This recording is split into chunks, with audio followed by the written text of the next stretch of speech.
Lero panyasa voice box bambo Profesa Kinka akulankhula kunena kuti Amalawi kumangidwa kwa mayi Halima Daud omwe adakhalapo wachiwiri kwa nduna yoona za umoyo kuno kwathu Malawi pa mulandu oganizidwa kuti anali ndi ndalama zakunja za feki ndi umboni okwaniratu kuonetsa kuti boma la MCP limendetsedwa ndi madobadoba. Amene simukudziwa, mayi Halima Daud amangidwa mu mzinda wa Lilongwe chifukwa chokuti apolisi anawapeza ndi ndalama zokwanira $76,996 zimene zikuganizidwa kuti ndi za fake. Mlandu umenewu pa Chingerezi umatchedwa kuti being found in possession of articles bearing designs that imitate currency. Nde iwo ndithu antchonse a polisi kuyembekezera kuti akalowe ku khoti pa mlandu umenewu. Nde pano Profesa Kinka akungopereka maganizo awo, ndipo akamaliza timati musangochoka mutiuze maganizo anu in the comment section below pompano pa Nyasa voice box.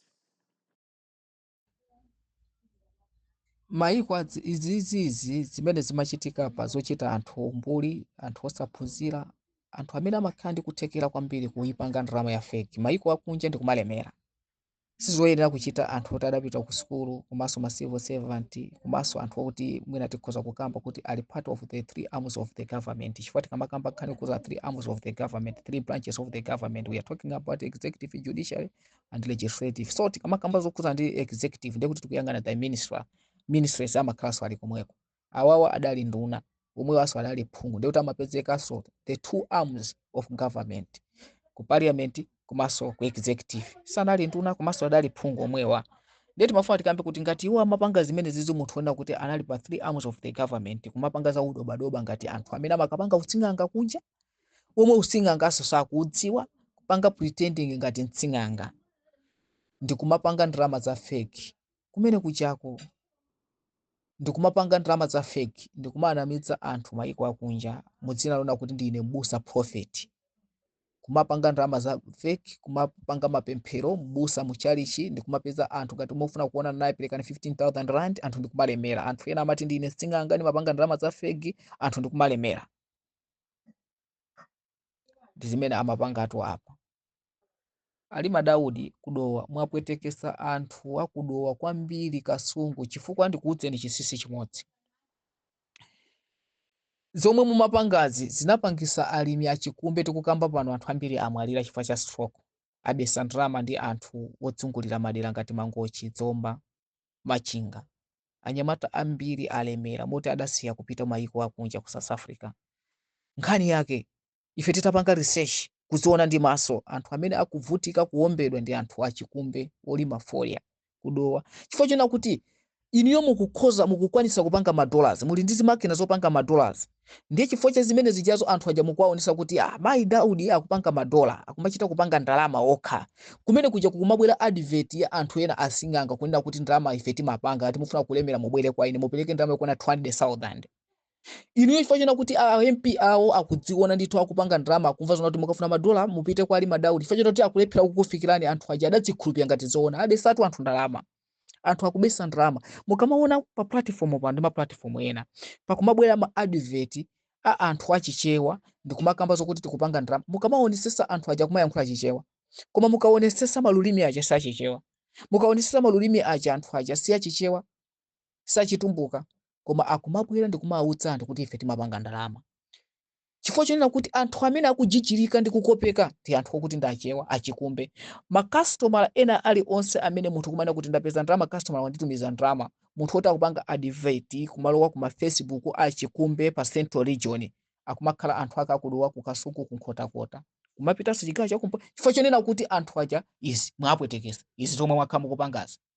Chifukwa ngati iwowa ndithu padafika point yomakhoza ndalama, kuli bwanji anthu akudowa amene amamva zona kuti mayi wakukhoza ndalama anazikhulupirira ndi kumaona ma advert ma Facebook. Wina aliyense amene akulowa pa Facebook wa chigawo chapakati ndithandizeni, mukaonesesa munthu umagwira ntchito ya ndi ya ulimi, akuluza anthu ndalama. Tikukamba pano akuluza ndalama anthu. Apangidwa scamming. Scamming ikuchitika each and every day, zinthu zokuti zimachitika maiko akunja ku Botswana, South Africa and like. Ndikumene kubachitika zinthu ngati izizi according ndi zikhulupiriro zawo osati ku Malawi. Koma chitidwe umene andende amapanga udali wosemphana wena kuti mwawina mphoto izi ndi izi, koma chitidwe umene ukuchitika kunja kwa ndende anyamata kunja kwa ndezi zimene amapanga ku South Africa akupanga ku Malawi chifukwa chonena kuti anthu akudwa waja mudawononga ndokha nduna ndikumabwera kuti ife timapanga ndalama ndimapanga ndalama za fake ndikumaonesa anthu ndikumasinthisa anthu asazikhulupirire. Mwapanga fake mwawononga anthu anu mumagaza kuti mukuchenjera mwawononga anthu tu akuvutika kudowa anthu ambiri akuvutika nkhani yake ndalama zapita kumangochi zapita kuzomba zapita kumashinga. Lero ndi izi anthu aja amaziona zomwe mukupanga mapanga ndalama za fake anthu aja akhulupirira ngoiona advert pa news zona kuti ndi mapanga mkulu wakutoko ndi mapanga ndalama za fake anthu azikhulupirira. Ife tusitimadziwa kuti anthu aja aonera kwa inu tikadatsitsiya ngakhale pano zikamalowa pano bwezi tikuzisiya kuti awombeni basi chifukwa according ndi kakhalidwe kamene mwatani. So dziko limayendesa madobadoba kwina kulikonse kumene dziko limayendesedwa ndi madobadoba silimapita kusogolo. Ndiye tikamaona ngati zinthu izizi of course nyasi zidalipo ineyo ndikamafuna kukamba ndimafuna kuti ndime pa chilungamo ndimakamba pano za chisankho cha George Nsulu pamene pajapo meki ndithu khoti likaonesetsepo sipadayende chigemo chizi sipadayende bwino meki inapanga chiganizo choyena kuti no chisankho chichitikeso nanka George Nsulu amesa ndi MCP amene akuoneka kati pena paketi kwa defender koma timafuna kuti time pa chilungamo ife tikamaonesa MCP zinkhani ziwiri zanifu zicha asakuudze nzona kuti iye pali malisi ena ake obisika iye kuli komiti ya parliament nkhani yalowa ku parliament aphungu ali ndi makomiti osiyana paliso komiti imene ili pasi panifupo akuyena kuti apita akapange check ndipo maina abwere sakubwera chifukwa chani iwo akubisa mafailo azizawo chifukwa chani ngati azizawo awawulula mu parliament iwonso awawulula azizawo mu parliament anthu awadziwe nkhani zoyena kuti anthu ajadala kuisa kukongola ndalama according ndi zimene adaziona cha inake komano ngati sanabweze ndalama malamulo agwire ntchito asilikali atuluke apolisi atuluke anthu awamangidwe right. Ndiye tikafika pa nkhani iyi yokhuzana ndi kupanga ndalama za fake zimene amapanga ali Madaudi according ndi kafukufuku amene wachitika ndi zinthu zomvetsa chisoni mwavulazisa anthu anu tikatengera tikadziona zinthu ngati izizi of course pano pachabwino anthu ena akuti sizikuyenda ena akuti zikuyenda komano tikaona kakhalidwe mukugaziona kuti ngakhale kadapeka 5 years ina kusogolo dziko lathu likadasintha likadapita kuti kupanga creating njala mwa fake chifukwa chona kuti anthu akukongola chani fertilizer anthu olemera aja akukongola kunifi ndrama ndikupanga creating njala kuti anthu osaukisisa aja samalime ifeyo tizilima tizagulisa anthu amene achawo ndikumagulisa mokwera zinthu anthu ndikumafa ndikumadzimangirira zinthu zona kuti boma la MCP likadakhala ni mbiri yabwino kwambiri pankhani yokhuzana ndi chakudya chifukwa lero lingati boma la DPP likunyadira kwina kuti takwanisa kupanga restore nkhani yokhuzana the food security the food secured kupanga food secured mutakuona kwina kuti ndi zinthu zimene adali ma MCP koma chifukwa china kuti adazitenga zinthu zija ndi kuzibisa anthu awazitenga